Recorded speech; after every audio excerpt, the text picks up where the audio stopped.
Welcome to the channel భయ్య. ఈరోజు morning Devara movie చూడడం జరిగింది. మూవీ చూస్తున్నంతసేపు అయితే నాకు చిన్ననాటి రోజులు గుర్తొచ్చి, అండ్ మన డైరెక్టర్ గురించి మాట్లాడాలంటే తను మరొక ఆనుముత్యాన్ని ఇచ్చాడని చెప్పుకోవాలి. హీరోయిన్ అసలు అల్టిమేట్ ఈ సినిమాలో. విలన్ గురించి మాట్లాడుకున్నట్టయితే అబ్బోబ్బోబ్బో, అసలు ఏమైనా యాక్టింగ్ చేశాడు ఆ విలన్. మూవీ ఎన్ని కోట్లు కలెక్ట్ చేస్తుందో లాస్ట్ లో రివీల్ చేస్తాను. తప్పకుండా వాచ్ చేయండి till the end. You will love it. I think perfect intro దొరికింది అనుకుంటున్నాను. ఇప్పుడు నిజాలు మాట్లాడుకుందాం. మార్నింగ్ చూసిన తర్వాత ఇంతవరకు రివ్యూ పెట్టాలని కూడా నాకు అనిపించలేదు, బట్ ఇప్పటికే లేట్ అయింది. మీకు ఎలా అనిపిస్తుందో మీరు కూడా కామెంట్లో మెన్షన్ చేయండి. మనం సినిమా కానీ స్టార్ట్ చేసినట్టయితే ప్రాపర్గా హైప్ ఇస్తూ హీరో ఇంట్రడక్షన్ ఉంటుంది. అబ్బో అబ్బో అనే రేంజ్లో ఉంటుంది. సో అక్కడైతే ఇది పర్ఫెక్ట్ సింక్లో ఉంది, అందులో ఏం మెన్చడానికి ఏం లేదు. సో హీరో ఇంట్రడక్షన్ అంతా బాగానే ఉంది.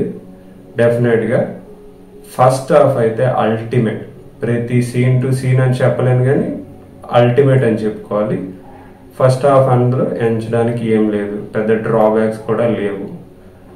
హీరోకి ఎలివేషన్ ఇచ్చారు, అలానే హీరోకి కూడా రోల్ బాగుంది. సో ఎన్టీఆర్ ఫ్యాన్స్ ఎక్కడ డిసప్పాయింట్ అవ్వడానికి ఏం లేదు. Now coming to the second half. Second హాఫ్లోనే అసలైన ట్విస్ట్ ఉంది, అది మాత్రం లాస్ట్లోనే రివీల్ చేస్తాను. బట్ సెకండ్ హాఫ్లో రెగ్యులర్ మాస్ టెంప్లెట్ అని చెప్పుకోవచ్చు. అండ్ రెగ్యులర్ ఆడియన్స్ ఎవరైనా ఈజీగా గెస్ చేయొచ్చు ఏంటి క్లైమాక్స్, నెక్స్ట్ ఏం జరుగుతుంది. అలానే కమింగ్ టు ద స్టోరీ అంటే ఏం లేదు భయ్య. So regular template. So KGF లెవెల్లో ఎలివేషన్స్ ఇవ్వడానికి చూశారు. అలానే బాహుబలి లాగా ట్విస్ట్ పెట్టాలనుకున్నారు, జనాలు అంత ఇంట్రెస్ట్ చూపించలేదు. ఆచార్య ఫీల్ కొంచెం అనిపించింది భయ్య. ఇప్పుడు మనం హీరోయిన్ గురించి మాట్లాడితే వచ్చామమ్మ మెరుపుతేగా వెళ్ళిపోయామమ్మ మెరుపుతేగా అన్నట్టు ఒక సాంగ్ కోసం పెట్టాలని పెట్టి, ఐ థింక్ ఓన్లీ నార్త్లో కూడా ఆ క్రేజ్ని క్రియేట్ చేయడానికి హీరోయిన్ యూజ్ చేసినట్టు అనిపించింది. అలానే సైఫ్ అలీ ఖాన్ రోల్ అయితే బాగానే ఉంది, బట్ ఎక్కడో తను లిప్ సింక్ సరిలేకపోవడం, కొంచెం ఆ నేటివిటీ ఫీల్ కూడా తగ్గిందని చెప్పుకోవాలి. మరి ఇంకెవరో బెటర్ యాక్టర్ అయితే ఇంకా బాగుండేది అనిపించింది, అది నా ఫీల్.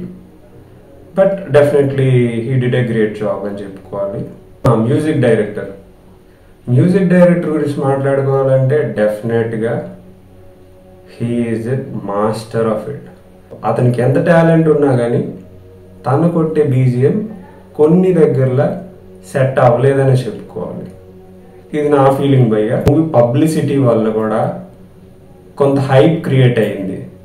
బేసిక్గా ఎన్ని కోట్లు కలెక్ట్ చేస్తుంది, 1000 కోట్లు 2000 కోట్లు ఇలా ఒక హైప్ క్రియేట్ చేసి సడన్ గా రెగ్యులర్ మాస్ టెంప్లెట్ చూసేసరికి జనాలు డిసప్పాయింట్ అయ్యారు. అదే కానీ మూవీ నార్మల్ గా ఎక్స్పెక్టేషన్స్ తో వచ్చుంటే డెఫినెట్ గా ఎవ్వరు కూడా డిసప్పాయింట్ అవ్వరు.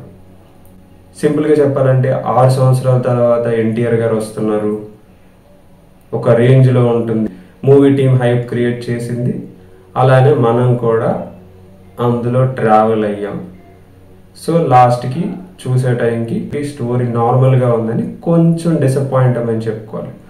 ఓవరాల్ డెఫినెట్గా వన్ టైం వాచ్, అది కూడా థియేటర్లోనే చూడాలి. సో అందులో నో డౌట్ అబౌట్ ఇట్.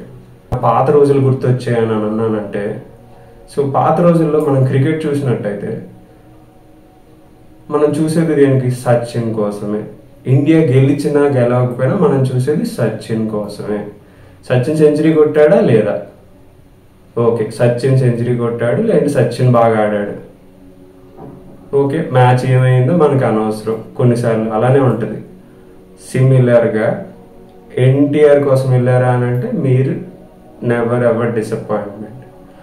అలానే సినిమా అంతా సక్సెస్ అవ్వాలని ఓన్లీ ఎన్టీఆర్ మీద ఆధారపడి లేదు. సో ఖచ్చితంగా సినిమా సక్సెస్ అవ్వాలన్నా, ఇండియా మ్యాచ్కి వెళ్ళాలన్నా అందరూ ఆడాల్సిందే, అందరూ కంట్రిబ్యూట్ చేయాల్సిందే. ఇక్కడ ఆ కంట్రిబ్యూషన్సే లేవు.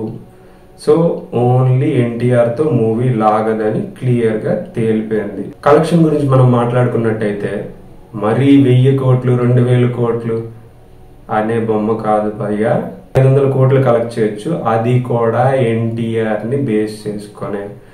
ఫస్ట్ నుంచి లాస్ట్ వరకు ఎన్టీఆర్ వన్ మ్యాన్ షో అని చెప్పాలి. రాజమౌళి మిత్. సో అది అలానే ఉందండి.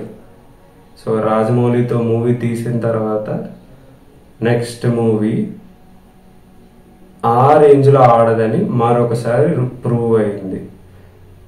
సో ఇప్పుడు మనం waiting for game changer. So game changer ఎలా ఉండబోతుందో, రామ్ చరణ్ అయినా గేమ్ చేంజ్ చేస్తారా లేదా అని మనం గేమ్ చేంజర్ మూవీ వచ్చినంత వరకు వెయిట్ చేసి తెలుసుకోవాల్సిందే. Thanks for watching. Please do like, comment, subscribe and share with your friends.